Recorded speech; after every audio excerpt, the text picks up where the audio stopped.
de prêcher la bonne parole au Dieu spirituel. Pendant que les serviteurs approchent, nous acclamons Dieu. Nous acclamons Dieu.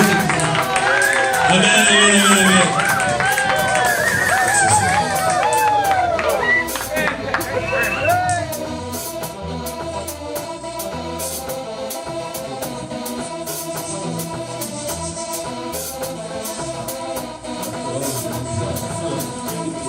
Alléluia. Que le nom de Dieu soit béni. Sans plus tarder, nous allons l'opportunité dans la prière. La Bible dit chaque chose en son temps. Toutes les parties du culte sont tellement importantes. La louange, l'adoration, l'intercession, la prédication, tout font un culte. Le moment des offrandes, tout font un culte. Même si tu viens aujourd'hui, nous sommes prêts, Seigneur Jésus. Seigneur, je sais que tu me prendras. Au son de la trompette, Seigneur, nous serons changés à d'autres hommes, à d'autres créatures. Nous revêtirons, Seigneur Jésus, le corps incorruptible, Seigneur Jésus. Nous laisserons tomber ce corps et nous prendrons, Seigneur, l'incorruptible, Seigneur. Et nous te verrons tel que tu es, Seigneur. Ma prière ce matin est que tu fasses bien à quelqu'un. Il y a ma soeur qui est présente, il y a mon frère qui est présent. Père, je t'en supplie dans le nom puissant de Jésus. Alors que nous avons quitté nos maisons, nous sommes là pour toi. Seigneur, fais du bien à quelqu'un, Seigneur. Celui qui est venu dans ta présence attendant quelque chose qui ne rentre pas à vie. Parce que tu ne renvoies personne à vie. Ma prière est que celui qui est venu malade dans ces lieux puisse trouver la guérison dans le nom puissant de Jésus-Christ. Celui qui est angoissé, celui qui avait peur, je commande à cet esprit d'angoisse, je commande à ce démon impur de libérer ton âme, de libérer tes pensées. Seigneur, merci. Nous te recommandons ces cultes. Prends-le du début à la fin. Au nom de Jésus-Christ. Parle-nous. Parle-nous, Seigneur. Car ta parole est la vie. L'homme ne vit pas seulement de pain, mais de toutes paroles qui sont de la bouche de Christ. Merci. Merci, Jésus. Sois glorifié. Sois magnifié. Au nom de Jésus, nous te rendons ainsi de l'action de grâce. Au nom de Jésus. Amen. Amen.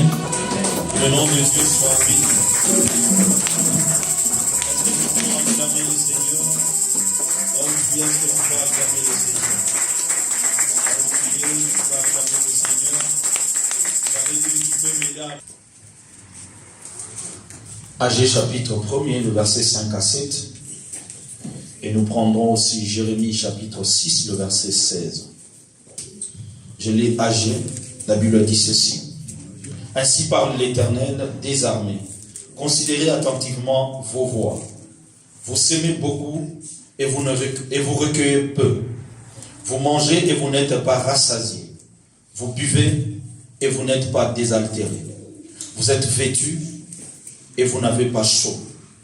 Le salaire de celui qui est à gage tombe dans un sac percé. Ainsi parle l'Éternel des armées. Considérez attentivement vos voix. Nous allons prendre Jérémie chapitre 6, le verset 16. La Bible dit ceci, parle l'Éternel, placez-vous sur les chemins, regardez et demandez quels sont les anciens sentiers, quelle est la bonne voie, marchez-y, et vous trouverez le repos de vos âmes. Mais ils répondent, nous n'y marcherons pas.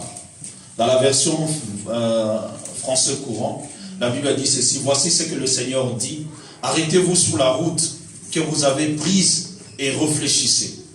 Renseignez-vous sur le chemin d'autrefois. Cherchez le bon chemin et suivez-le, alors vous trouverez le repos pour vous-même. Ils ont répondu, nous ne le suivons pas. Que Dieu soit béni. Alors, je bénis le Seigneur qui a rendu possible encore ce jour. Toi qui es là, que Dieu te bénisse. Tu as fait violence d'être là, comme a dit notre frère. Il y en a qui ont souhaité être là, vu les fatigues, vu tout ce qu'on a connu dans la semaine. Il y en a qui ne peuvent pas se lever. Il y en a qui sont malades. Il y en a qui sont couchés. Et toi, tu es là. Que le nom de Dieu soit béni. Et ma prière est que ta présence ne soit pas vaine. Alors, le thème que je veux partager avec nous ce matin, voici ce qu'il faut faire pour amener les prières du monde spirituel au monde physique. Voici ce qu'il faut faire pour ramener les prières du monde spirituel au monde physique.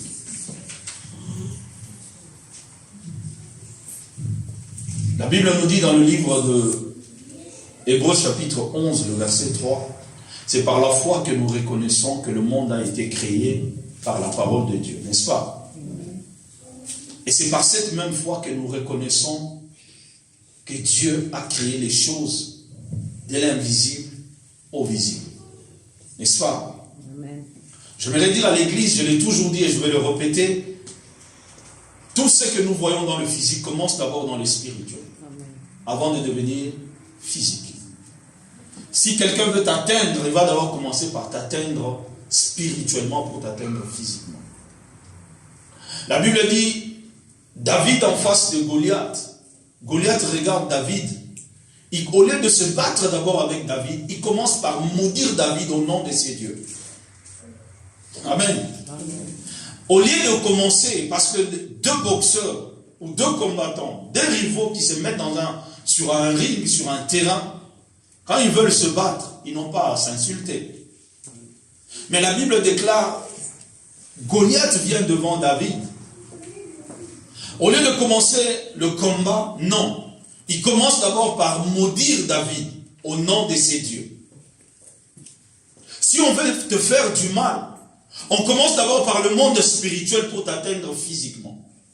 Tout commence quelque part. Tout ce que nous voyons ici sur la terre a commencé quelque part. Dieu a dit, créons l'homme à notre image selon notre ressemblance. Dieu a parlé d'abord. Après, pour former l'homme, la Bible dit, Dieu est allé maintenant, il a pris le sable ou la terre. Il a formé l'homme.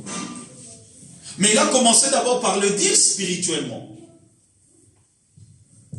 Satan se présente devant Dieu, il dit à Dieu, c'est parce que tu protèges Job, c'est parce que tu l'as béni, raison pour laquelle il te craint. Job ignorant de ce qui se faisait dans le ciel. Mais il y a un conseil qui était tenu contre lui, ou pour lui, dans le ciel. Et moi je dis ça, il y avait un pari entre deux grandes puissances.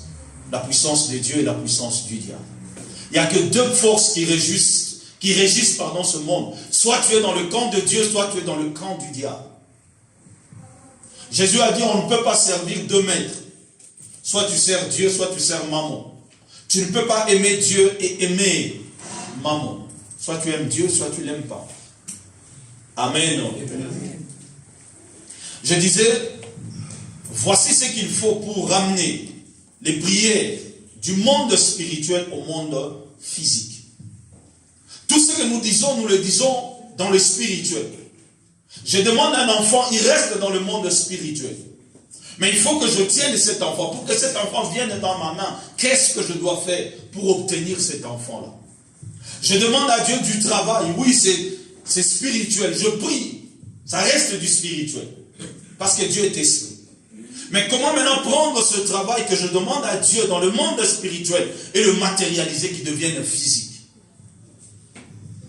Alléluia. La personne qui a inventé cette lampe ou cette ampoule, ou je ne sais pas moi comment vous pouvez l'appeler, il a commencé d'abord par réfléchir, avoir une pensée comment faire cela. Et quand il a commencé à réfléchir, après sa réflexion, il a pris cette ampoule, il l'a matérialisée. Mais tout a commencé d'abord dans les spirituels. Alléluia. Amen. Et nous sommes dans un moment important, dans un moment convenable, dans un moment propice pour nous pour ramener les choses qui sont dans les spirituels, le ramener au monde physique. Parce que nous sommes dans une période de jeûne et prière. Alléluia. Amen. Nous sommes dans un moment de jeûne et prière.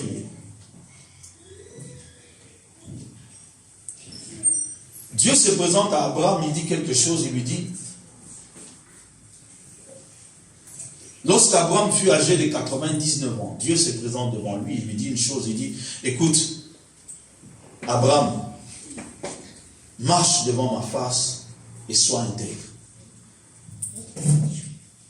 se présente devant lui en tant que le Dieu Tout-Puissant, en tant que El Shaddai. Il dit, je suis le Dieu Tout-Puissant. Abraham, écoute, tu as 99 ans, mais laisse-moi te dire une chose. Marche devant ma face et sois intègre. Là, nous sommes dans Genèse chapitre 17, le verset 1er. Et pourquoi Dieu vient parler à Abraham de l'intégrité? Parce qu'Abraham avait failli quelque part. Et Dieu revient vers lui, dit, il se présente maintenant en tant que le Dieu Tout-Puissant. C'est-à-dire le Dieu qui est capable, Abraham, malgré tes 99 ans, moi je suis capable de te donner un enfant, que moi je t'ai promis. Alléluia. Amen. Il se présente devant Abraham comme le Dieu Tout-Puissant, El Shaddai. Ce n'est pas pour rien qu'il est venu se présenter comme devant Abraham en tant qu'El Shaddai. Non, ce n'est pas pour plaire à Abraham, pour lui montrer que je suis tout puissant. Non, il est venu dire à Abraham, écoute Abraham, ton corps est usé. Mais moi je me présente devant toi en tant que le tout puissant qui est capable de ranimer ce corps-là. De donner encore ce corps vie pour donner naissance. Alléluia. Ce n'est pas pour rien. Parce qu'Abraham avait failli quelque part. Abraham avait écouté la voix de sa femme Sarai. Ils ont eu un enfant avec sa servante, Agar. Et Dieu s'est détaché d'Abraham durant au moins 13 ans de séparation. Bien aimé, il n'y a qu'une seule chose qui peut te séparer de Dieu, c'est la désobéissance, c'est le péché. Alléluia. Amen. Et le message que nous venons de lire tout à l'heure là, du prophète Agé, le prophète Agé ne condamne pas ici la préoccupation du peuple pour ses propres affaires. Non. Ce qui vient faire remarquer au peuple de Dieu, c'est l'emplacement ou le classement des priorités dans leur vie.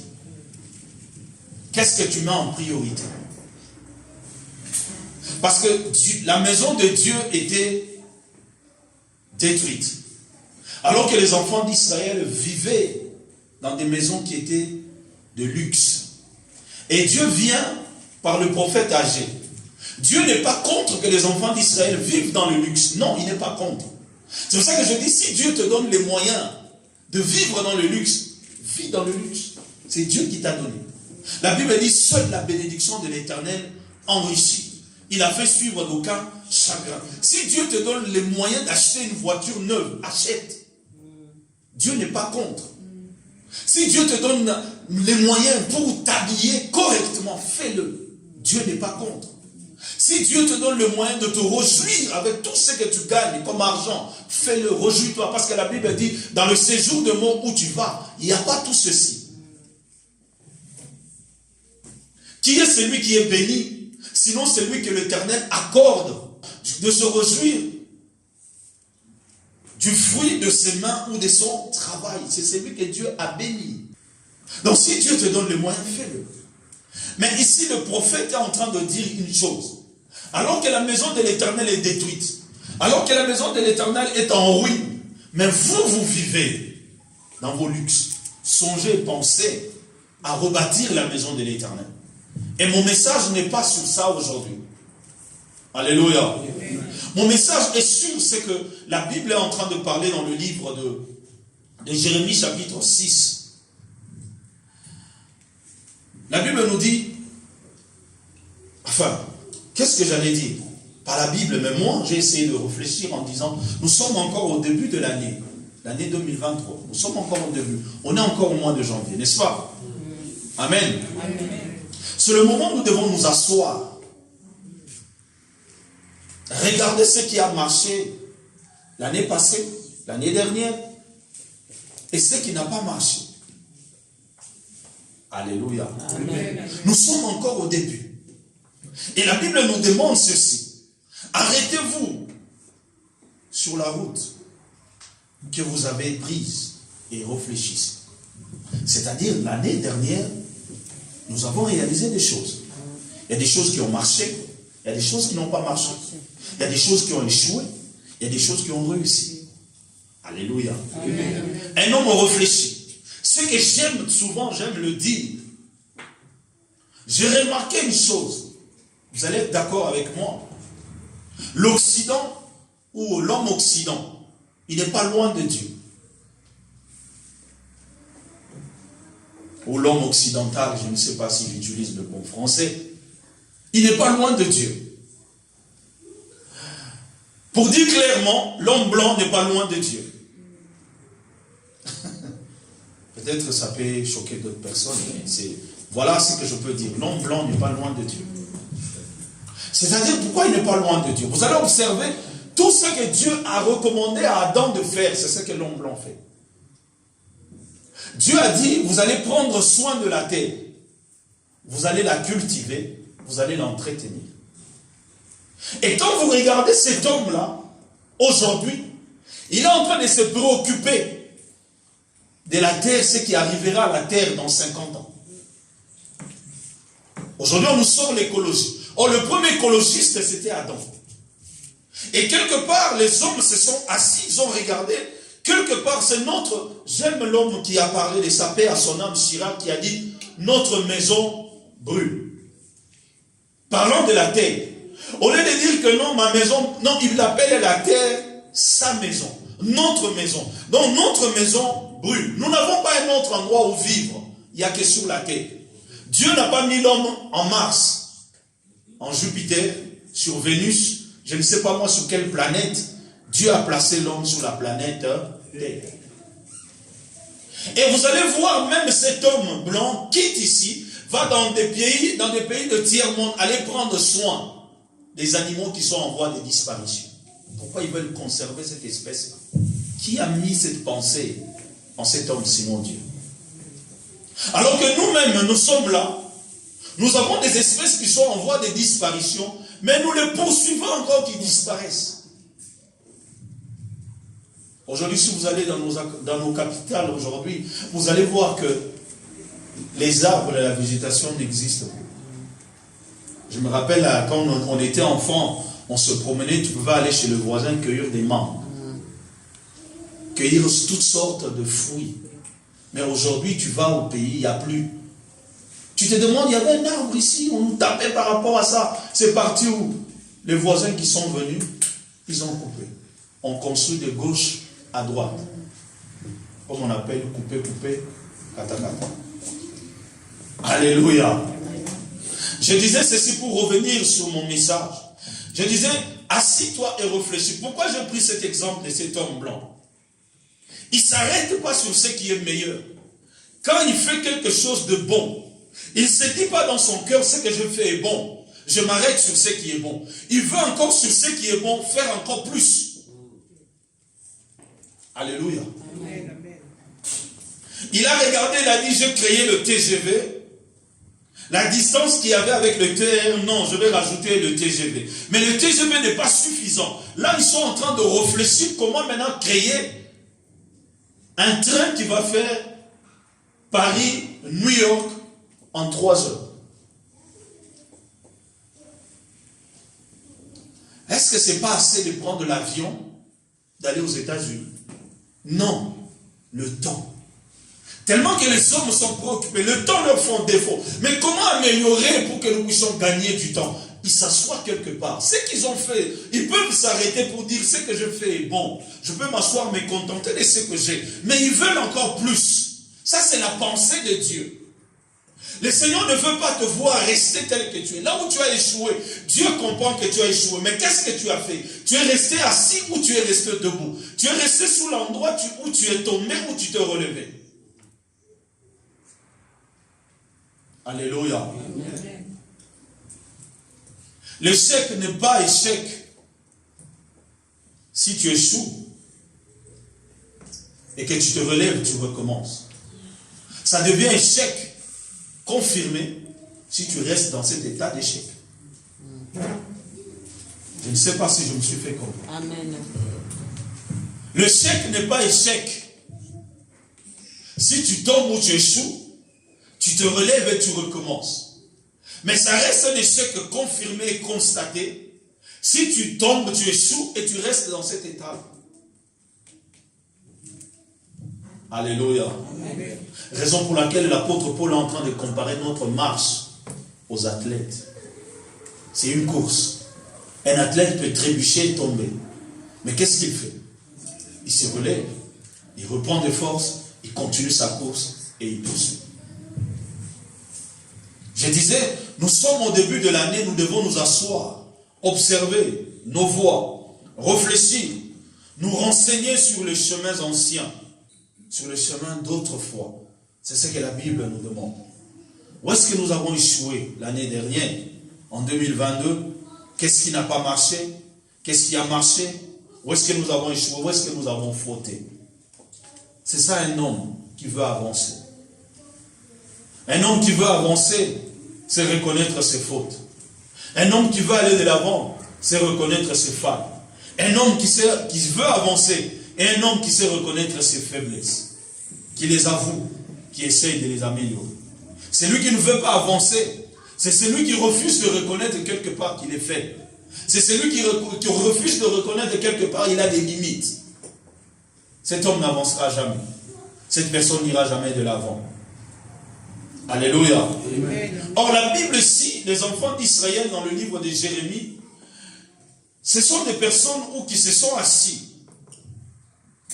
Dieu est venu vers eux pour leur dire, écoutez,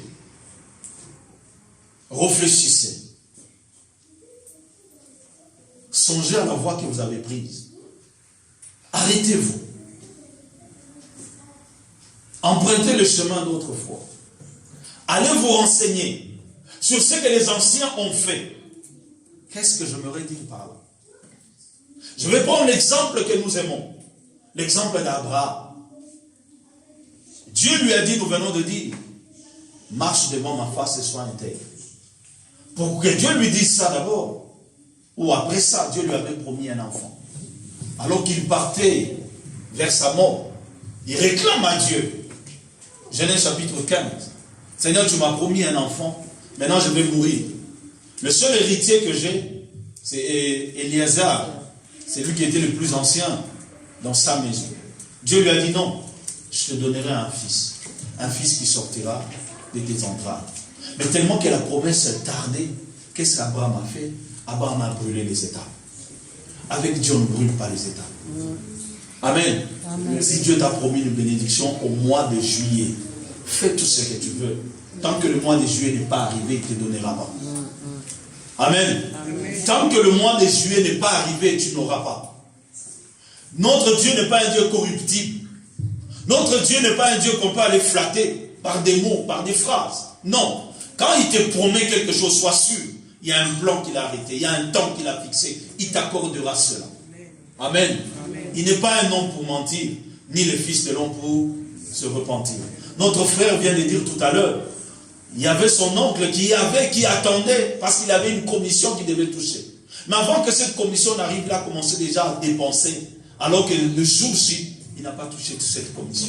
Mais notre Dieu à nous, quand il te promet qu'il te donnera quelque chose le samedi, qu'il neige, qu'il pleuve, il s'arrangera à ce que le samedi arrive, il s'arrangera à ce que toi tu sois vivant, il s'arrangera à ce que tu sois dans les conditions qu'il faut, dans les circonstances qu'il faut, dans le moment qu'il faut pour qu'il te connecte à cette bénédiction-là. Il n'est ni régi par le temps, ni par les circonstances. Mais il y a une chose, pourquoi Jérémie est en train de parler ainsi aux enfants d'Israël? Il leur a dit, observez le chemin d'autrefois. C'est-à-dire, votre père Abraham a obtenu quelque chose parce que Abraham a marché dans l'obéissance de Dieu. Il a cru que c'est lui qui lui a promis un enfant. Même quand il est vieux, il lui donnera. Tu veux de l'argent? Oui. Mais va voir ce que les autres ont fait dans les temps anciens pour avoir l'argent. Amen. Lui-même, il revient dans le livre de Malachie, chapitre 3, il dit, apportez dans la maison du trésor, vos dîmes et vos offrandes. Et vous verrez si je n'ouvrirai pas pour vous les écluses des cieux.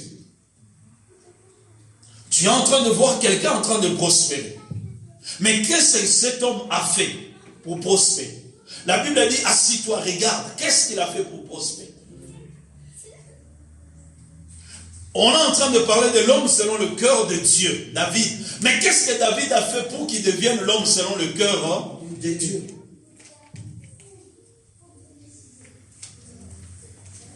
Tu aimes parler de Anne. Mais qu'est-ce que Anne a fait? Qu'est-ce que Anne a posé comme acte pour avoir Samuel? C'est ça qu'on nous dit, considérer le chemin d'autrefois.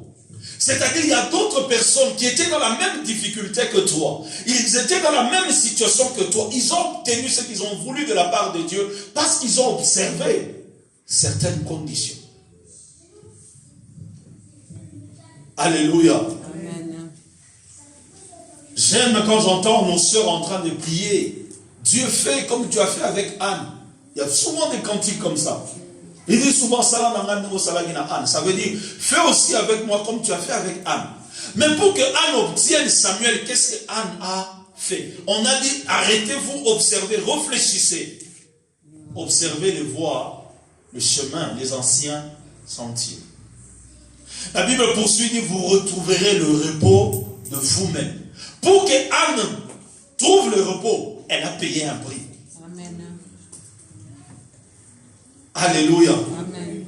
Pour que Anne obtienne Samuel, Anne a payé un prix. C'est pour ça que la Bible dit, arrêtez-vous, cherchez le bon chemin. Est-ce que le chemin que toi tu empruntes maintenant t'amènera à voir Samuel?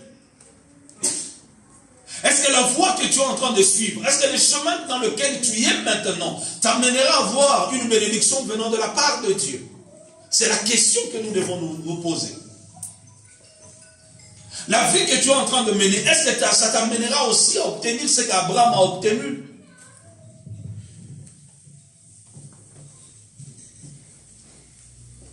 Avoir la victoire sur Goliath. Est-ce que tu es en train de marcher comme David a marché? Quand l'Esprit de Dieu habite en moi, je danse comme David. David dansait avec qui? Ou avec quoi? Avec l'Esprit. Est-ce que toi, tu es en train de marcher selon l'Esprit de Dieu? Alléluia. Amen. On aime bien chanter cela. Quand l'Esprit de Dieu habite en moi, je loue comme David. Est-ce que la manière dont tu es en train de marcher, David a marché comme ça?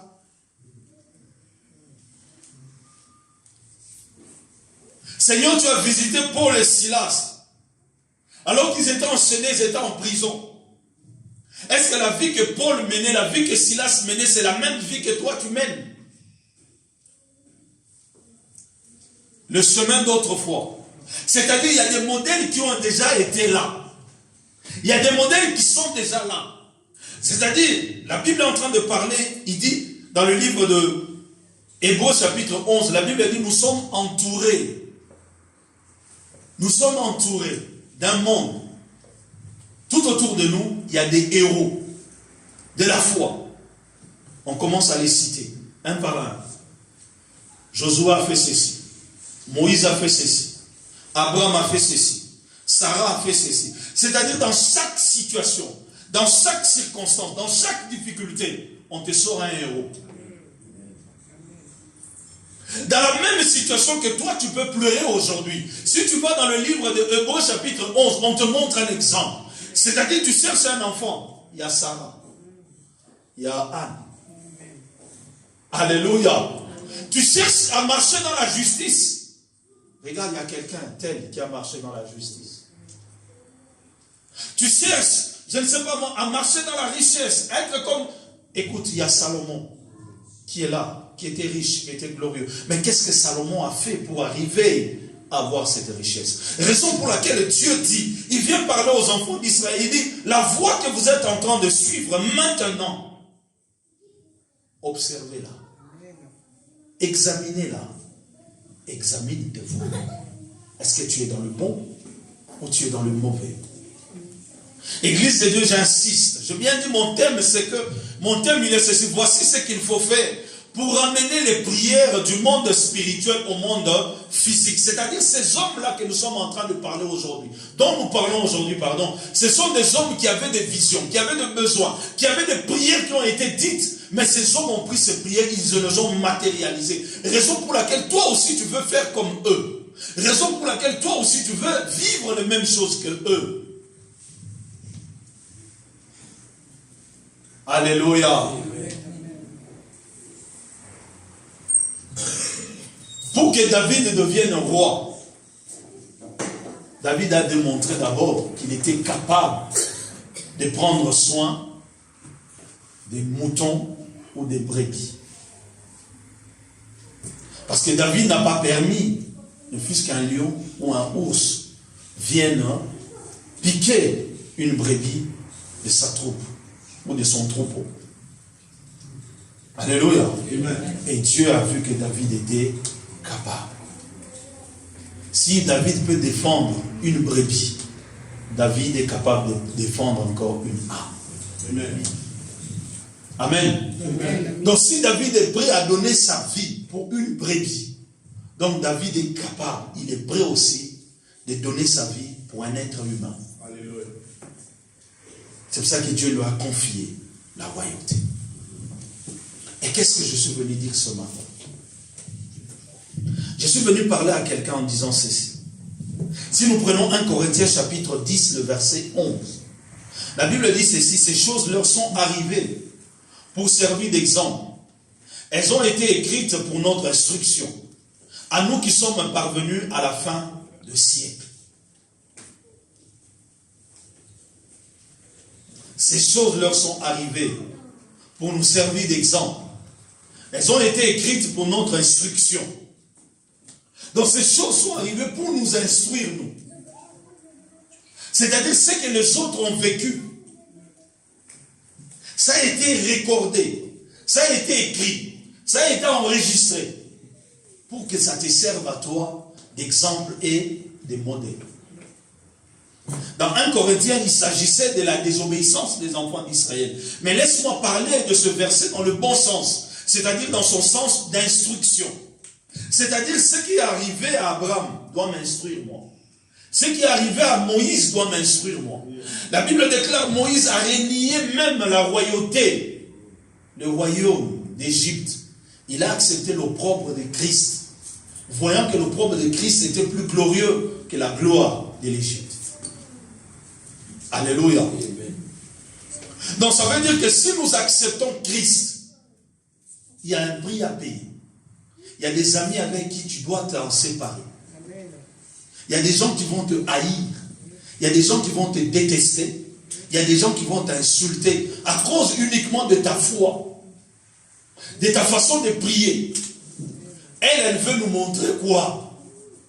Il n'y a que Dieu qui l'écoute. Il n'y a que Dieu qui l'entend. Il n'y a qu'elle qui est sainte.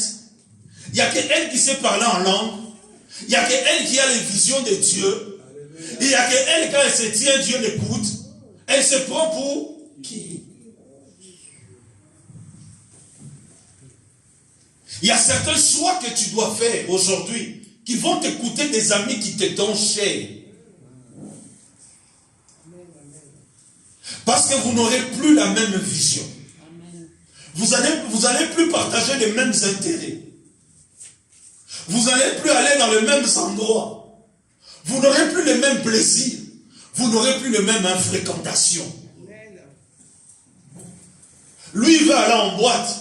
Toi, tu ne vas pas en boîte. Comment imaginer quelqu'un qui se dit, je vais en boîte de nuit? Toi, un homme normal, costaud, instruit. Tu vas dans une boîte.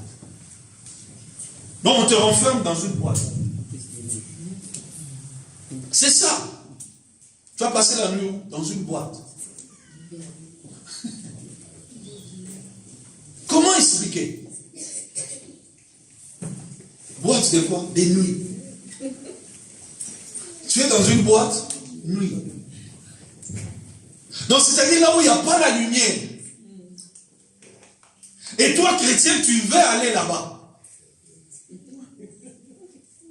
Bien aimé, il y a certains endroits, laissez-moi vous dire clairement, il y a certains endroits, dès que vous franchissez le seuil de la porte de ces endroits-là, votre vie peut être gâchée. Il y a des lieux où quand tu rentres, ça affecte ta vie. Il faut avoir les yeux spirituels pour comprendre qu'est-ce qui t'est arrivé. Alléluia. Amen. J'ai eu à voir des cas de délivrance, de prier pour des personnes. parce que j'aime pas le terme délivrance, mais de prier pour des personnes qui étaient possédées. Parce que sont allés quelque part. Parce qu'on les a amenés quelque part. Parce qu'un chrétien n'est pas possédé. Laissez-moi éclairer bien. Un chrétien n'est pas possédé par un démon. Non. Le chrétien n'est pas possédé par un démon. Le chrétien est possédé par le Saint-Esprit. Mais il nous arrive d'ouvrir des portes où le diable vient, il rentre, il possède ton âme, pas ton esprit, ou tes pensées. Le chrétien n'est pas possédé, Église de Dieu. Écoutez-moi bien, le chrétien n'est pas possédé. La Bible dit ceci, votre corps est le temple du Saint-Esprit. Donc le diable et Dieu ne peuvent pas vivre ensemble. Mais il arrive que tes pensées, tes émotions, ton âme est affectée. Par là où tu es allé, tu as ouvert une porte. Et ça commence à avoir de l'influence sur toi. Et cette influence te réclame de foi à venir refréquenter encore cet endroit-là. Ça t'attire encore.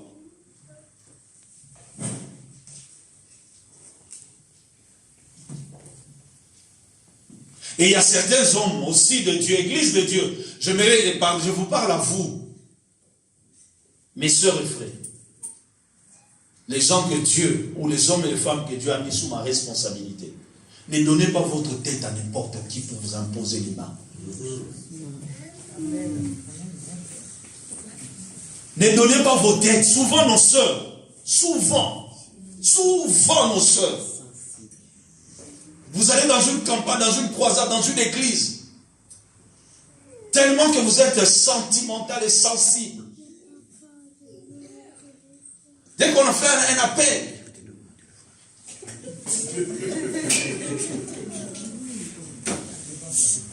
vous ne savez pas qui vous met la main. Vous ne savez pas.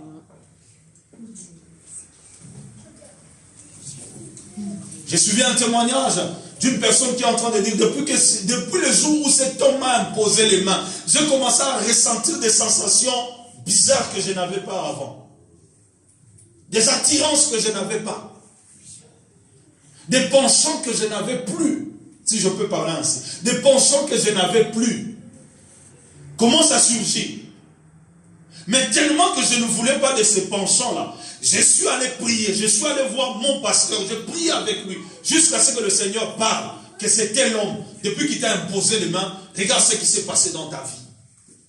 Il a affecté ton âme. Et il y a des endroits, dès que tu rentres, ça affecte ta vie. Vous pensez que les féticheurs savent comment? Que quand tu accuses ton frère qui t'a volé, c'est pas moi, de l'argent, c'est dans ta pensée. Quand tu arrives, il y a des esprits qui lisent. Dès que tu rentres, c'est Cyril qui a volé. Et tellement dans ta pensée, c'était Cyril. Quand tu arrives là-bas, le féticheur aussi te dit, c'est Cyril. J'avais dit quoi? C'était lui. J'avais dit quoi? C'était lui qui avait volé. L'innocent, il n'a pas volé. Mais tellement que dans ta pensée, tu avais le nom de Cyril, cet esprit aussi, comme tu es venu t'offrir toi-même. La Bible dit, offrez vos corps et vos membres comme un sacrifice vivant, saint et agréable, irrépréhensible. C'est-à-dire, quand tu vas dans cet endroit, toi-même, tu t'offres en sacrifice. Il y a des endroits bien aimés. En tant qu'enfant de Dieu, tu n'as plus le droit d'y aller. Je referme la parenthèse pour dire que il y a des amitiés, il y a la vie que toi tu as choisie qui va t'écouter. Qui va t'écouter des amis, qui va t'écouter des frères, qui va t'écouter des fois tes parents. Ce que toi tu veux, tes parents ne veulent pas de ça. Ce que toi tu aimes, tes parents ne voient pas ça. Pourquoi? Parce que tu as choisi de suivre Jésus. Parce que tu as choisi de marcher dans la sainteté. Tu as choisi de marcher dans la sanctification. C'est pour ça que je dis, ce qui est arrivé à eux doivent nous instruire, nous. Tu t'inspires de la vie de quelqu'un, assis-toi, observe ses voies. Observe comment il a marché. Qui t'inspire dans la Bible? Pierre, Jean, Paul, je ne sais pas qui, Matthieu, Esther, David, Abraham, Salomon, je ne sais pas qui. Qui t'inspire? La Bible dit, assis-toi, observe le voie de Salomon, observe le voie d'Abraham, observe le voie d'Isaac. Comment il a marché avec Dieu, comment il a été obéissant envers Dieu. Observe cela. Raison pour laquelle la Bible dit, regarde, examine cela. Que cela te serve d'instruction, d'enseignement, de leçons à tirer. La Bible finit, nous qui sommes parvenus à la fin de siècle. Donc, c'est-à-dire que nous qui sommes arrivés à la fin, l'église de Dieu, nous qui sommes arrivés à la fin de temps, parce qu'après, le temps de la grâce, c'est l'enlèvement. Tel que nous sommes là, nous attendons l'enlèvement. Il n'y a plus autre chose. Nous attendons l'enlèvement. Toi qui es parvenu à la fin de temps, la Bible te dit que ces choses te servent d'instruction. Or, la Bible nous dit dans le livre de Deutéronome chapitre 28, le verset 1er au verset 14, parlant de l'obéissance à la voix de l'Éternel et de la mise en pratique de tous ces commandements et de toutes ces bénédictions qui en découlent. Deutéronome chapitre 28, à partir du verset 1er jusqu'au verset 14. La Bible est en train de parler. Moïse arrive à la fin. Il veut maintenant donner les dernières instructions aux enfants d'Israël. Il leur parle en leur disant, vous devez maintenant observer la voie de l'Éternel. Vous devez mettre ces commandements en pratique.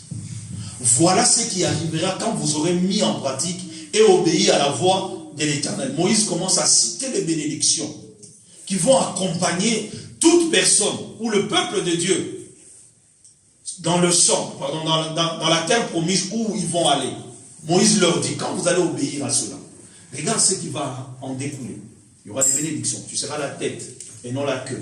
Tu emprunteras. Dieu ordonnera la bénédiction de te suivre. Quand tu vas cultiver, tu vas recevoir. Ton menu et ton gros bétail sera béni. Dieu est en train de parler de quoi? Des bénédictions. Ainsi de suite, ainsi de suite. Et quand vous allez dans le même chapitre de Deutéronome chapitre 28 à partir du verset 15 jusqu'au verset 68, j'ai regardé toutes les malédictions que Dieu a prononcées. J'ai dit, waouh! Waouh! Prenez Deutéronome chapitre 28.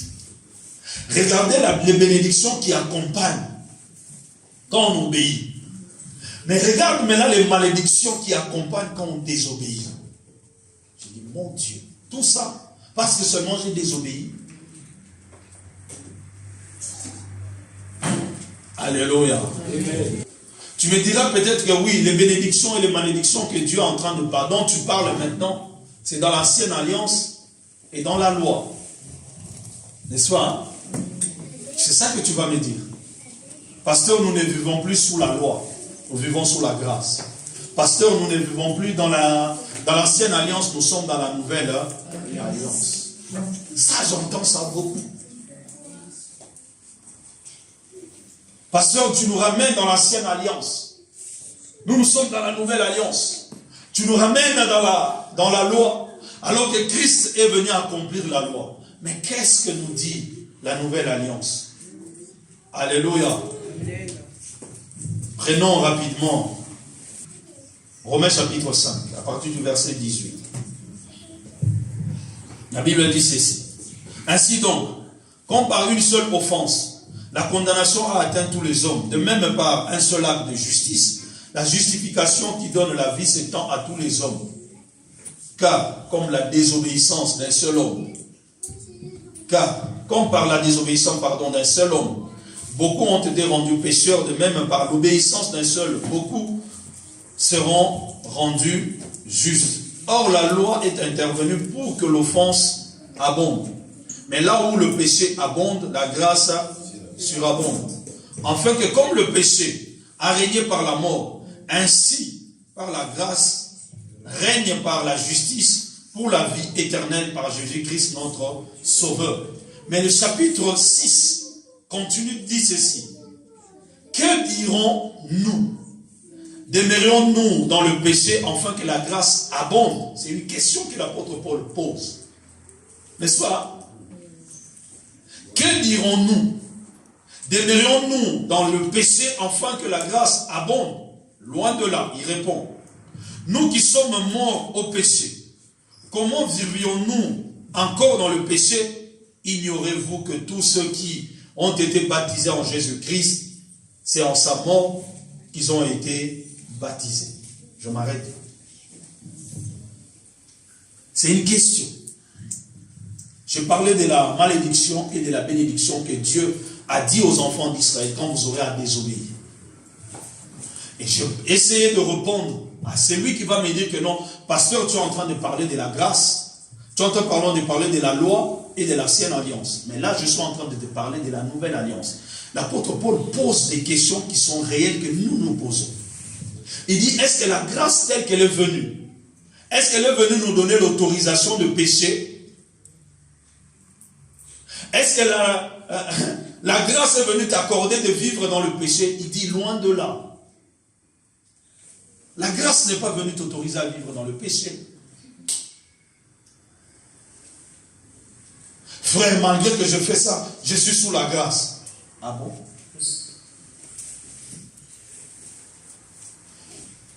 Le message que tu nous apportes, c'est le message de condamnation.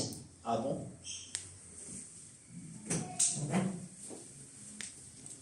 Alléluia. La Bible nous dit dans la partie où nous avons lu, à partir du verset 18, ainsi donc par une seule offense, la condamnation a atteint tous les hommes. C'est-à-dire, le péché d'Adam, qu'Adam a commis, ce péché s'est étendu à toute l'humanité. C'est-à-dire à celui qui est né même aujourd'hui. En lui, il a le péché originel. Le péché du commencement. Un frère me posera la question, pasteur, est-ce qu'un bébé, s'il meurt aujourd'hui, il ira au ciel? Je lui réponds clairement, j'ai dit, il ira au ciel. Mais le péché, on a dit, ça atteint tout homme. Cet enfant n'a que 2 ou 3 mois. Il est mort, il ne connaît rien. Donc il est dans le péché, il n'a pas reçu Jésus-Christ comme Seigneur et Sauveur. Je lui pose la question, ta justice à toi humain, toi, ta justice à toi humain, par rapport à cet enfant-ci, est-ce qu'il est offensif ou inoffensif? Dans tous les aspects. Est-ce que cet enfant peut te faire du mal? Non. Est-ce que cet enfant a une conscience consciente comme ça, comme toi et moi? Non. Donc s'il meurt aujourd'hui, selon toi, il va où? La Bible dit qu'il sera jugé. Ça, c'est moi qui parle maintenant. Il sera jugé peut-être par rapport à son innocence. Parce qu'il est innocent. Tout ce qui se passe tout autour de lui, il ne sait pas. Il est là quand il a faim, il crie, on lui donne à manger. Quand il fait ce besoin, on vient, on prend soin de lui. Quand il a un besoin, il fait que crier, il ne comprend rien. Alléluia. Amen. Donc tu ne peux pas le condamner, n'est-ce pas? Il dit oui, est-ce que toi tu peux le condamner ou non? J'ai dit, si toi ta justice à toi, homme, peut justifier cet enfant, à combien de plus forte raison la justice de Dieu? La Bible dit, méchant que vous êtes, vous savez donner de bonnes choses à vos enfants. À combien plus forte raison Dieu? Si toi, homme, tu penses être juste, à combien plus forte raison Dieu qui t'a donné cette capacité à juger les autres? J'ai dit, cet enfant ira au ciel. Mais là, maintenant, on est en train de parler de l'homme qui est conscient. À savoir que le baptême que nous avons reçu, parce que le baptême est un acte conscient, un acte d'une bonne conscience. C'est ça le baptême. Un engagement à son appartenance à Christ et au corps du Christ. C'est ça le baptême. Si vous avez oublié la définition du baptême, laisse-moi te définir la définition du baptême. Le baptême est un acte solennel, conscient. Un engagement que toi-même tu fais de ton appartenance à Christ et au corps du Christ, c'est-à-dire à l'église. Parce que celui qu'on va baptiser est conscient qu'on va me baptiser. Raison pour laquelle le baptême de bébé, ce n'est pas un baptême. Si jusque-là tu as reçu que ce baptême-là, viens me voir, nous allons refaire ton baptême. Ce n'est pas un baptême. Le baptême t'engage. Tu sais ce que je suis en train de poser est un acte vrai. Parce que tu le fais non pas seulement devant Dieu, tu le fais devant les hommes, devant les démons, devant les anges. Raison pour laquelle l'apôtre Paul dit, nous nous identifions par le baptême, c'est-à-dire dans la mort. Quand on nous plonge dans l'eau, c'est-à-dire on nous plonge comme Christ a été enseveli dans le tombeau, Et quand on nous ramène comme ça, on nous sort de l'eau, on nous ramène dans une nouveauté de vie, c'est-à-dire dans la résurrection. Or, un enfant ne sait pas qu'il est en train de mourir. Et quand tu le sors, un enfant ne sait pas. Et que tu es en train de... Parce que le baptême, on immerge quelqu'un. On te plonge complètement dans l'eau. Et quand tu ressors, c'est-à-dire que tu meurs avec Christ, c'est-à-dire que ton vieil homme est en train d'être détruit dans le baptême. Et quand tu reviens à la vie, c'est-à-dire quand on te sort de l'eau, c'est-à-dire que tu reviens à la vie. Tu ressuscites avec Christ. C'est ça le baptême.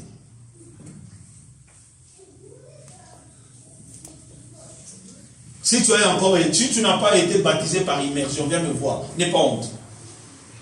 On va recommencer. Ce n'est pas un péché. Il n'est pas encore trop tard.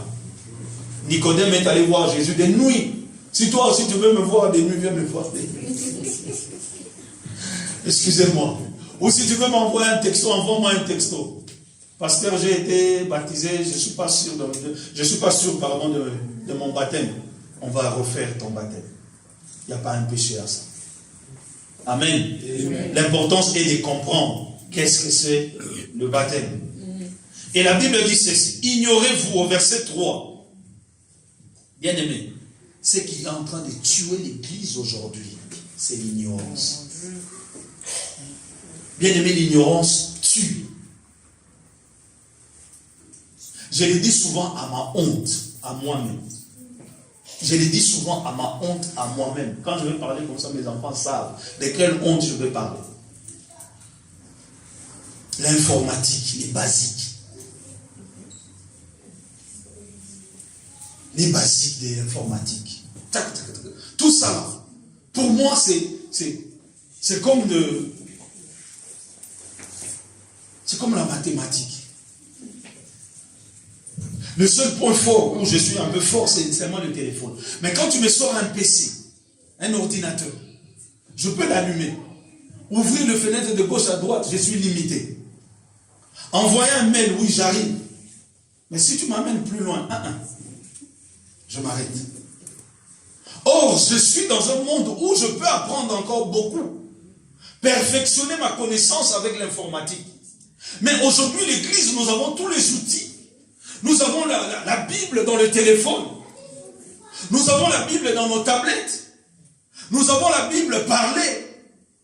La Bible enregistrée, si tu as du mal à lire, tu mets juste un verset, tu mets tes écouteurs, tu l'écoutes, tu le médites.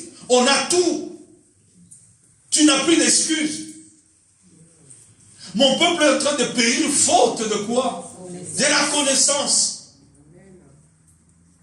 L'apôtre Paul est en train de dire, ignorez-vous. C'est-à-dire, il y a des gens qui sont encore ignorants. Lisez le verset 3. Ignorez-vous que tous ceux qui ont été baptisés en Christ, c'est en sa mort que nous avons été baptisés. Il y a des gens qui ignorent qu'ils ont été baptisés avec Christ, qui sont morts avec Christ, qui sont revenus à la vie avec Christ. Et raison pour laquelle jusqu'à aujourd'hui tu crois que tu es envoûté. Raison pour laquelle jusqu'à aujourd'hui tu crois que tu es possédé. Parce que tu ignores. Un chrétien n'est pas possédé, je le répète. Un démon ne peut pas vivre en toi. Tu es le temple du Saint-Esprit. Tu es la maison de Dieu. Dieu a mis ton esprit en lui, en toi. C'est son esprit qui dit à ton esprit que tu es fils et fille de Dieu. Mais comment jusqu'à aujourd'hui tu crois que tu es possédé? Comment jusqu'à aujourd'hui tu as peur des démons? Le message de délivrance, j'ai le ministère de la délivrance, ça n'existe pas. Bibliquement, ça n'existe pas. Dans la Bible, il n'y a que 5 ministères. Il n'y a pas le ministère de la délivrance. Montrez-moi. Le ministère de la délivrance, elle est où? Où il est où? L'Église de Dieu, arrêtons. À un moment donné, nous les pasteurs, nous les prophètes, disons la vérité au peuple de Dieu. Nous avons pris le peuple de Dieu captif par des messages de peur. Voilà, le message de peur. Nous n'avons pas reçu un esprit de timidité. Amen. Nous avons reçu un esprit de force. Amen. vas me dire, mais pasteur, comment il arrive qu'un chrétien, mais oui, le chrétien doit être combattu par qui? Par le diable. Le jour que tu as reçu le Seigneur Jésus-Christ comme Seigneur et Sauveur, tu as signé le combat perpétuel jusqu'à ce que le Christ reviendra. Amen, amen. Celui qui veut vivre pieusement sa vie sur la terre sera persécuté. C'est la Bible qui le dit. Amen. Si tu veux mener une vie pieuse ici sur cette terre, tu seras persécuté. Je t'ai dit tout à l'heure, Église de Dieu, si tu choisis de mener une certaine vie, il y a d'autres personnes qui vont te détester. Ils vont te détester pourquoi? Parce qu'en eux, vous n'avez pas le même esprit. Ce qui est en toi n'est pas en eux. Jésus a dit, comme ils vous ont haï, comme ils m'ont haï moi, ils vous haïront aussi. Jésus l'a dit. Comment tu veux que tout le monde puisse t'aimer? Comment tu veux que tout le monde puisse t'acclamer? Si ton maître, ton sauveur, on l'a haï, mais tu veux qu'on t'aime, pourquoi? Parce que vous n'êtes plus du monde.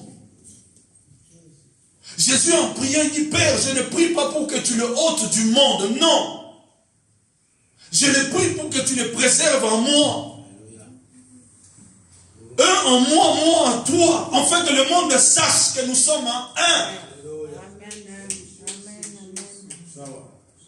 C'est Jésus qui est en train de faire cette prière sacerdotale. Le grand souverain est en train de parler. Le plus grand des souverains sacrificateurs. Il est en train de prier. Il est en train de parler à Dieu. Il n'y a aucune prière dans la Bible qui est comme la prière de Jésus.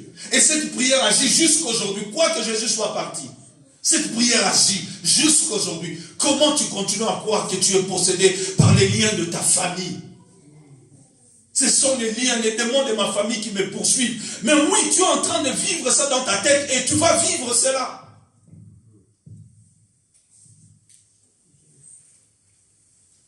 La foi vient de ce qu'on entend. Et ce qu'on entend vient de la parole de Christ. Toi, tu entends qui? Tu entends quoi? Qui te parle? C'est lui qui parle du ministère de la délivrance. Qui vient me démontrer que dans la Bible, il y a le ministère de la délivrance? Qui vient, moi et lui, nous allons ouvrir la Bible. Avec ma petite connaissance, il va voir qu'il n'y a pas le ministère de la délivrance. Il y a des hommes qui se présentent, je le ministère de la délivrance. Quel ministère de la délivrance? Qui? À l'église de Dieu, faire le ministère de la délivrance. Mais on va où là? La délivrance est réservée à ceux qui n'ont pas encore reçu Christ comme Seigneur et Sauveur. Quelqu'un peut me prendre Actes des Apôtres chapitre 10. Lisez-moi le verset 38. S'il vous plaît. L'apôtre Paul est en train de parler. Ignorez-vous. L'ignorance est en train de tuer l'église aujourd'hui. Actes des Apôtres chapitre 10, le verset 38.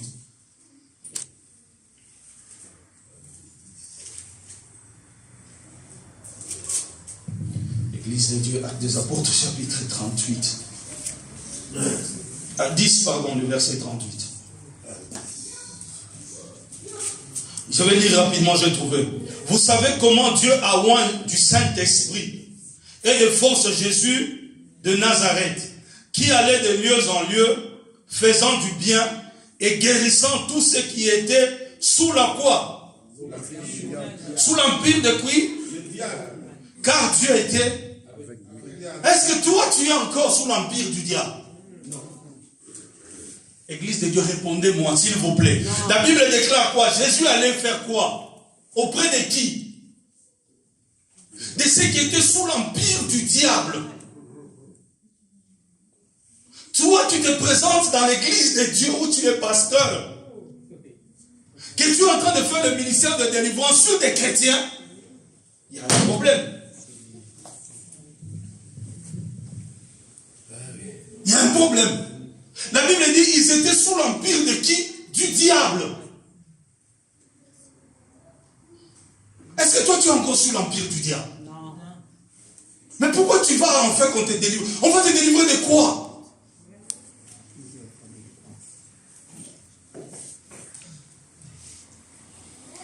Soit tu comprends la Bible ou tu ne comprends pas. Soit tu comprends le français ou tu ne comprends pas. Soit tu comprends ce que tu crois ou tu ne comprends pas ce que tu crois. C'est pour ça que l'apôtre Paul a dit, ignorez-vous. Donc, c'est-à-dire, il y a encore des ignorants. Il y a encore des pasteurs ignorants qui parlent de la délivrance dans l'église. Va dans les campagnes d'évangélisation. Là, je suis d'accord avec toi. Parce que ce sont des païens. Ils ont besoin de la délivrance. Eux, ils ont besoin de la délivrance. Mais un chrétien n'a plus besoin de la délivrance. Il n'en a plus besoin.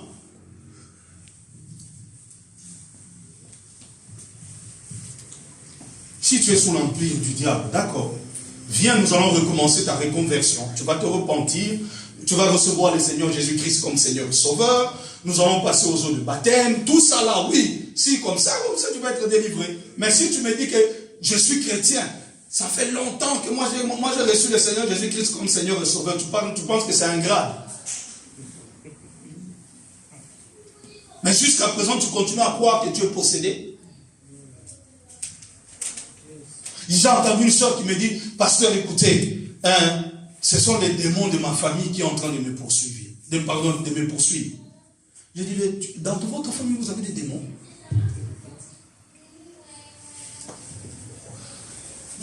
Donc, dans votre famille, vous avez des démons. Et toi, tu crois à ces démons, c'est pour ça qu'ils te poursuivent. Ce que je crains, c'est ce qui m'arrive. Ce que je redoute, c'est ce qui m'arrive. Bien-aimés enfants de Dieu, sortons de l'ignorance. Sortons de l'ignorance. L'ignorance est en train de tuer l'église de Dieu. Et il y a beaucoup. Et aujourd'hui, l'église sont remplies des ignorants. Et les hommes de Dieu que l'apôtre Paul est en train de dire, nous ne falsifions pas la parole de Dieu. Eux, ils sont en train de falsifier la parole de Dieu pour leur propre ventre. Mais leur fin sera exposée s'ils ne se repentent pas. On ne se moque pas de Dieu. Ils sont en train de se moquer des hommes et des femmes que Dieu a payé un prix pour eux, pour les plonger dans l'ignorance et dans la peur. Reçu de consultation, quelle tristesse. Pour voir ton pasteur reçu de consultation, on vous met dans un coin. Tu as payé, ma soeur, combien? 30 €.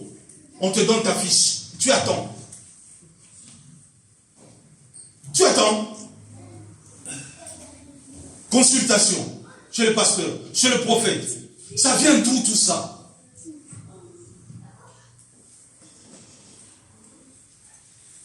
Et vous allez remarquer, ces mêmes personnes-là ont les mêmes démons toutes les années.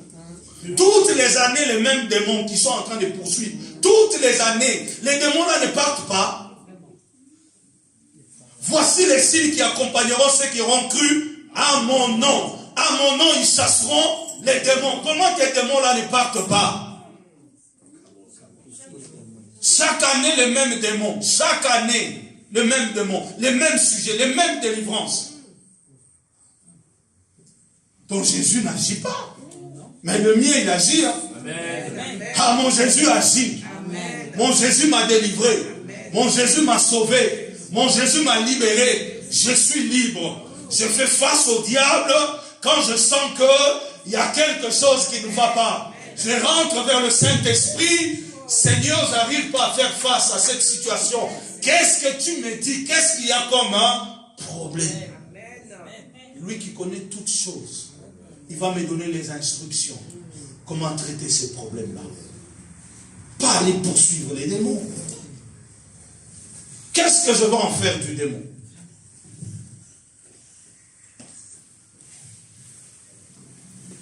Alors que j'étais en train de partager hier avec ma femme, je lui dis, écoute, j'étais endormi, pas vraiment endormi, mais j'étais à côté d'elle comme elle ne se sentait pas bien. J'entends une conversation. Juste la fin, on me dit, le système que le pasteur Jean-Paul a mis en place pour la protection de sa famille, est-ce qu'on va y arriver? Je me réveille comme ça. J'ai trouvé ça normal. Je suis allé, j'ai commencé à réciter les psaumes 91. C'est lui qui habite sous l'abri de l'Éternel. Demain, j'ai commencé à réciter. J'ai cité les noms de tous mes enfants. Et quand je viens partager avec elle, elle me dit, papa, tu es allé trop loin. C'est-à-dire les gens ont essayé de nous attaquer. Ils ont compris que tu as mis un système de sécurité qui n'ont pas pu franchir, raison pour laquelle tu les as entendus. C'est elle qui m'a révélé cela. Je dis, ah bon, moi je suis allé plus loin. Elle dit non, ils sont venus nous attaquer. Mais le système de sécurité que toi tu as mis en place, ils n'ont pas pu. J'ai dit, ils ont touché seulement ton corps, mais pas ton esprit. Elle est à la maison, son corps est touché, mais pas son esprit. Et Simbiti. Bien-aimé, reste assis en Christ. Pose tes deux pieds en Christ. Crois ce que Jésus a fait à la croix. La Bible nous dit ceci, en tant que chrétiens, nous ne devons pas ignorer, mais savoir. C'est-à-dire connaître les faits de notre union et de notre identification avec Christ dans sa mort et dans sa résurrection. Quelle est ton identification? On t'identifie comment? Ton identité c'est quoi? Quand on te demande, monsieur, la pièce d'identité, c'est-à-dire, on a tous les éléments de toi. Ton nom, ta date de naissance, ton origine, ta taille, ta couleur, tes yeux. Ton identification en Christ, hein, c'est quoi? Donne-moi ton identité en Christ. Ton union avec Christ, ton identification en Christ, ton identité. Quand on te demande, monsieur, quand on parle, je suis sorti, je n'ai pas amené mes pièces d'identité, s'il y a un contrôle, n'est-ce pas, hein? Mais si tu es sûr d'avoir tes papiers à toi, même si tu les as oubliés, quand les policiers vont t'arrêter, messieurs, j'ai oublié mes papiers, donnez-nous votre nom. Quand ils vont juste taper, Milanda. Oh, ok, vous habitez, nanani, nanana, ok. Messieurs, bonne route. S'il y a une amende, on te donne juste l'amende parce que tu as oublié. Mais tu n'es pas arrêté, parce qu'on te connaît. Dans le ciel aussi, c'est pareil. Quand je me présente devant les démons, ils me regardent. Lui, on connaît. Jésus, on connaît. Mais vous êtes qui? C'est simple. C'est simple, Église de Dieu. Ton identification en Christ, c'est quoi? Vous allez me dire que, pasteur, tu ne pries pas contre les démons. Depuis ce mois a commencé, Dieu m'a donné ce que je dois prier contre les démons. Je sais. Ce n'est pas les démons de ma famille. Ce n'est pas ça.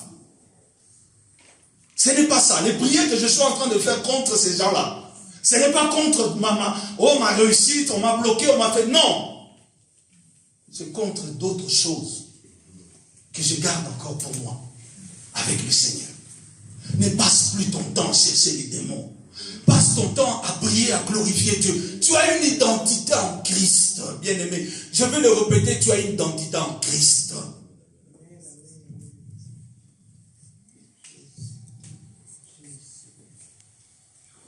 Là où j'ai passé mes quelques années, mes 2 années de théologie, bien-aimé, je suis allé dans ces églises-là, dans ces assemblées-là. Il n'y a que, si je peux parler, je me permets encore, il n'y a que des blancs. Est-ce que là-bas, je n'ai jamais entendu parler des démons? Je n'ai pas entendu. Je n'ai pas entendu parler des esprits, je n'ai pas entendu. J'ai entendu quand ils louent et ils adorent Dieu. Ces gens-là, il y a d'autres parlant en langue que j'ai entendu seulement là. Quand j'ouvre mes yeux comme ça, je regarde un Français.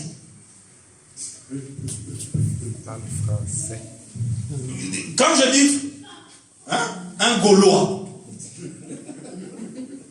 qui parle en langue, le rocher, c'est un melun. Le rocher, c'est un melun. Allez vérifier ce que je dis si c'est faux. Mais je me pose la question, mais pourquoi le pasteur Novaki, voilà, c'est mon pasteur à moi, c'est lui qui nous a donné le cours sur la divinité de Christ. C'est lui qui nous a donné ce cours-là. Et de l'unicité de Dieu. Le pasteur Novaki. Allez voir. Là-bas, on parle. Je n'ai pas vu ça. Je me pose la question, mais pourquoi ils ne parlent pas des démons? Les démons sont racistes ou quoi? Ils s'attaquent que les noirs ou ils n'attaquent pas les blancs?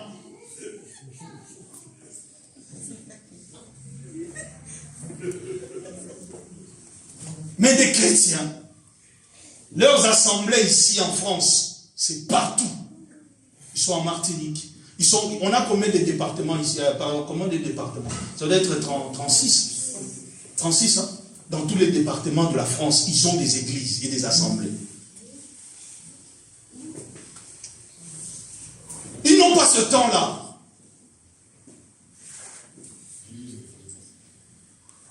Alléluia. Bien aimé, j'aimerais dire ceci. Comme un chrétien, nous ne devons pas ignorer. Comme chrétien, nous ne devons pas ignorer. Mais savoir ceci. Comme je l'ai dit, comme chrétien, nous ne devons pas ignorer, mais savoir, c'est-à-dire connaître le fait de notre union et de notre identification avec Christ dans sa mort et dans sa résurrection. Deuxièmement, ce que nous devons connaître. En tant que chrétien, nous devons regarder, c'est-à-dire reconnaître ces faits comme vrais à notre égard. C'est-à-dire les faits de quoi? Les faits de la grâce. Parce que là, nous sommes en train de parler de la grâce. Je ne vous ai pas perdu. Nous sommes en train de parler de la grâce, les bienfaits de la grâce. Ce que la grâce a apporté dans nos vies. Deuxièmement, nous devons regarder, c'est-à-dire reconnaître ces bienfaits comme vrais à notre égard. C'est-à-dire Dieu nous a rachetés. Dieu nous a sauvés. Dieu nous a bénis. Dieu nous a justifiés. Dieu nous a lavé de toute malédiction. Il nous a délivrés de toute malédiction. Nous devons accepter ces choses. Si tu acceptes cela aussi va arriver. Jésus, quand il faisait du bien à quelqu'un, il te disait, rentre en paix, qu'il te soit fait selon la foi. Ta foi t'a sauvé. Il disait ça. Femme, va en paix. Ta foi t'a sauvé. Ta foi quoi? Crois. Ta foi, elle croit à quoi? Troisièmement, en tant que chrétiens, nous devons nous donner. Nous devons à nous donner. C'est-à-dire à Christ. À nous livrer. À nous offrir. Une fois pour toutes à Dieu. Comme étant vivants de mort. Que nous étions pour devenir sa possession. Et nous mettre à sa disposition. C'est-à-dire, je me place, je m'offre à Dieu. Je m'offre à Dieu, je me donne à Dieu. Maintenant, je me dispose, c'est-à-dire, je deviens une possession à la disposition de Dieu. C'est-à-dire, je ne suis plus mes voix à moi. Je ne suis plus mes pensées, mes penchants. Je ne suis plus. C'est-à-dire, je me donne à Dieu. Si tu as ta voiture à toi, c'est toi-même qui la conduis où tu veux. N'est-ce pas? Si tu prends ta voiture, tu vas la cogner contre un arbre. La voiture ne va pas refuser. Elle va aller se cogner contre un arbre. C'est-à-dire, tu es la possession de Dieu. Dieu t'amène où il veut. Va ici, va là-bas. Ne va pas ici, ne va pas là. En tant que chrétien, offre-toi à Dieu. Le problème à nous, c'est que nous ne nous sommes pas encore offerts à Dieu. Les domaines dont tu as peur des démons, tu ne l'as pas encore offert à Dieu.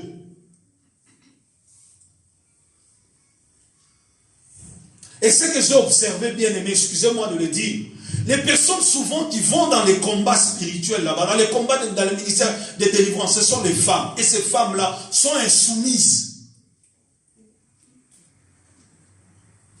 Peut-être que je vais choquer quelqu'un. Ces femmes-là sont insoumises. Têtues. Qui n'écoutent pas leur mari. Mais comment tu vas aller chercher le démon, chercher la délivrance? Si tu n'arrives pas à obéir à ton mari. Femme, soyez soumise. Toi, tu n'es pas soumise. Mais tu vas chasser les démons. Matin, midi et soir. Têtu. Elles obéissent à leur pasteur, pas à leur mari. Il y a un problème. Non, pasteur, la femme, Dieu a dit, Marie, vous devez aimer vos femmes. Je suis d'accord. J'aimerais aussi dire aux hommes, pour qu'une femme aussi se soumette, il faut qu'il y ait de l'amour. Quand il y a l'amour, tu lui donnes trop d'amour, facilement la femme va se soumettre. Facilement. Quand tu lui demandes quelque chose avec amour, elle fait quoi? Même si elle était fatiguée, comme il y a l'amour qui va avec, elle fait quoi? Elle te donne. Même si elle dormait, elle sait que tu es là, comme moi. J'arrive. De loin déjà, je commence à faire du bruit dans la maison. Je fais tellement du bruit parce qu'il faut que je mange la semoule chaude. Je sais qu'il faut que je mange la semoule chaude. Quand je rentre tard, vers 22h, fatigué 22h30, je sais qu'elle dort. Je commence à claquer un peu les portes. Allumer les lumières. Pour qu'elle sache que je suis là. Mais jusqu'à ce qu'elle va faire ça. Daddy, tu es là? Daddy, tu es là? Ah, je comprends qu'elle est réveillée. Ma semoule va être faite. Pourquoi le faire? Amour. Amen, amen, amen. Alléluia. Amen. Quand vous donnez à une femme de l'amour, elle va se soumettre facilement. Mais comment tu veux qu'on te donne l'amour si tu n'obéis pas à ton mari? Si tu n'es pas soumise à ton mari, il va te donner l'amour comment?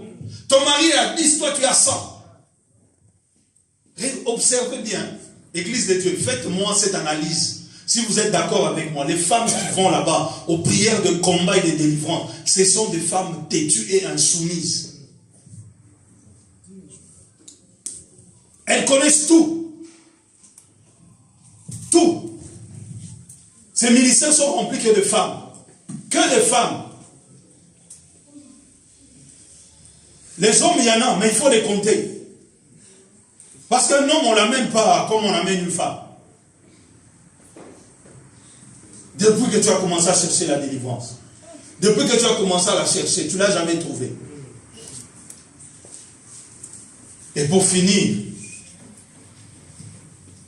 en tant que chrétiens, nous devons obéir, sachant que la sanctification se poursuit dans la mesure de notre obéissance à la volonté de Dieu, qui se révèle dans sa parole. Bien-aimé, tu veux ramener les choses invisibles au visible. Le secret est là. Le secret est là. L'obéissance. L'obéissance à la parole de Dieu. Parce que toutes ces malédictions que Dieu a prononcées dans Deutéronome chapitre 28, c'est parce qu'il y avait des obéissances. C'est pour ça que Dieu prononce toutes ces malédictions. Église de Dieu, je me permets de parler ainsi. En tant que pasteur de cette église, je ne te dirai jamais que tu es possédé. Je ne te dirai jamais que tu es envoûté. Jamais. Si je dirais que tu es possédé du Saint-Esprit. Parce que tu es sa possession. Tu es la possession du Saint-Esprit. Mais tu veux que qui d'autre? Ah, l'Église de Dieu. Le temps est parti, il y a déjà mon frère qui me fait signe. Que Dieu nous fasse grâce. Que Dieu nous fasse grâce. Que je puisse parler vraiment un jour sur le ministère de la délivrance. Dans la Bible, ça n'existe pas. Nous avons quoi? Nous avons quel ministère? Nous avons 5. Nous avons qui? L'évangéliste. Nous avons qui? Le pasteur. Nous avons qui? L'enseignant. Nous avons qui? Le docteur. Nous avons qui? Le prophète. N'est-ce pas? 5. Ajoutez-moi le ministère de délivrance. Il est où? Ça, ce sont les hommes qui l'ont inventé. Ce sont les hommes qui l'ont fait. J'ai le ministère de la délivrance. Avec des vocabulaires. Dieu m'a envoyé, il m'a appelé en tant que ministre de la délivrance. Et j'ai remarqué dans l'église que je suis amené à ramener les chrétiens à leur liberté. Tu parles des chrétiens à les ramener dans la liberté. Est-ce qu'un chrétien est lié? Est-ce qu'un chrétien est enfermé? Non. Un chrétien est libre. Amen, amen, amen. Si le Fils vous a franchi, vous serez réellement Libre, amen, amen, amen, amen. Papa, permets-moi de terminer ça, s'il te plaît. C'est un passage que nous allons lire. Je ne vais pas l'expliquer. Nous sommes dans un moment de jeûne et prière. Mais lisons ce que le jeûne nous demande. Je sais que nous connaissons ce chapitre. Ésaïe 58. J'aimerais que nous puissions lire ensemble. Ésaïe 58. C'est là que je veux finir. Ésaïe 58. Même dans ta Bible, on a écrit le vrai jeûne. Lui, c'est bon. Non, 58, tous les versets. On a écrit quoi? Le vrai, jeûne. Crie à plein gosier. Ne te retiens pas. Élève ta voix comme une trompette. Et annonce à mon peuple ses iniquités. À la maison de Jacob ses péchés. Tous les jours, ils me cherchent. Ils veulent connaître mes voies. Comme une nation qui n'aurait pas pratiqué la justice. Il n'aurait pas abandonné la loi de son Dieu. Il me demande des arrêts de justice. Il désire l'approche de Dieu. Que nous sert de jeûner si tu ne le vois pas? De mortifier notre âme si tu n'y as pas égard. Voici le jour de notre jeûne. Voici le jour de votre jeûne. Ça, c'est les enfants d'Israël qui ont parlé. Dieu est en train de dire à Ésaïe, va leur dire, crie à haute voix, dis-leur ce qu'ils font.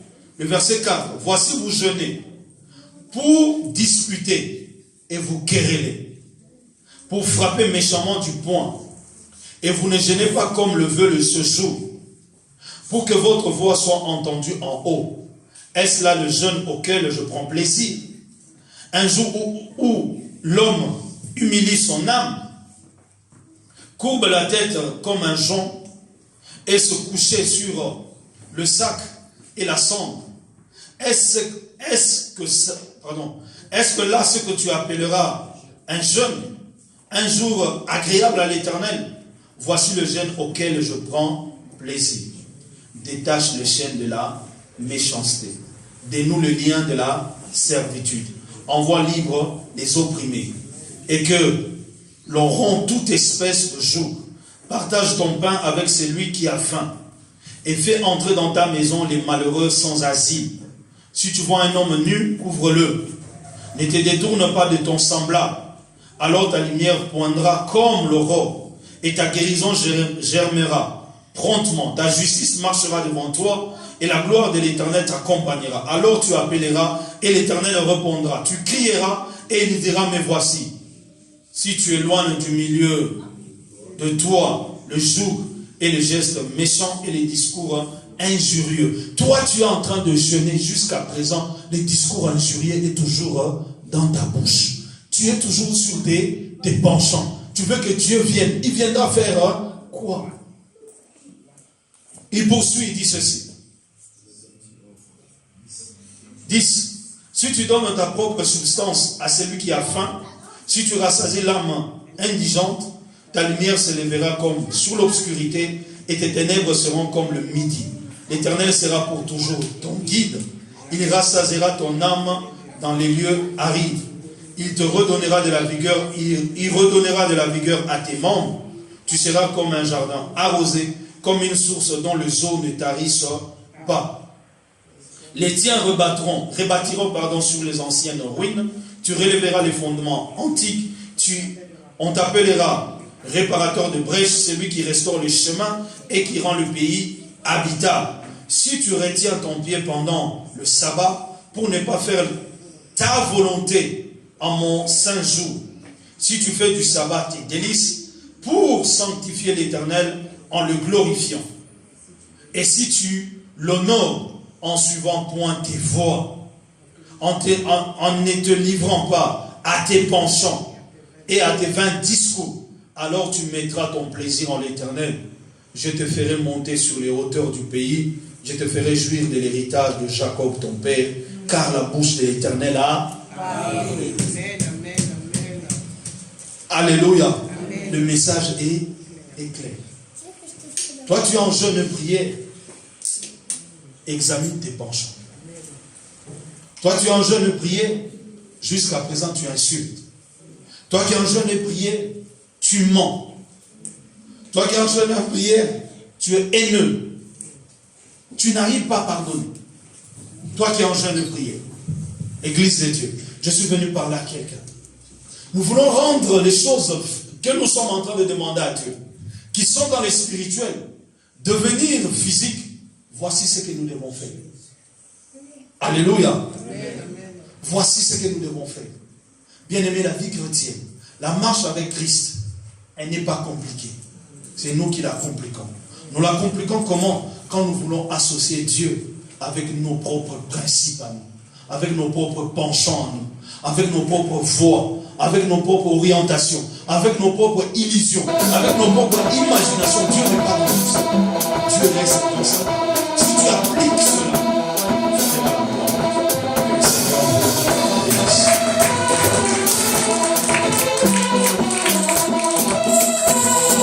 Amen. Est-ce que nous pouvons acclamer Dieu? Nous acclamons Dieu, nous acclamons sa parole. Amen.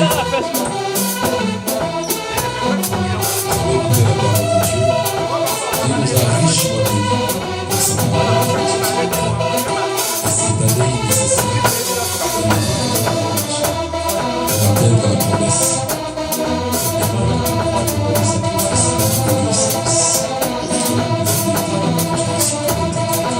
Nous allons prier pour nous. Nous allons prier pour le serviteur de Dieu qui vient de ce matin. Nos mains sont levées vers le pasteur. Nous allons prier pour sa vie. Nous allons prier aussi pour sa femme. En ce moment, sa femme est à la maison. Elle est un peu souffrante. Nous allons demander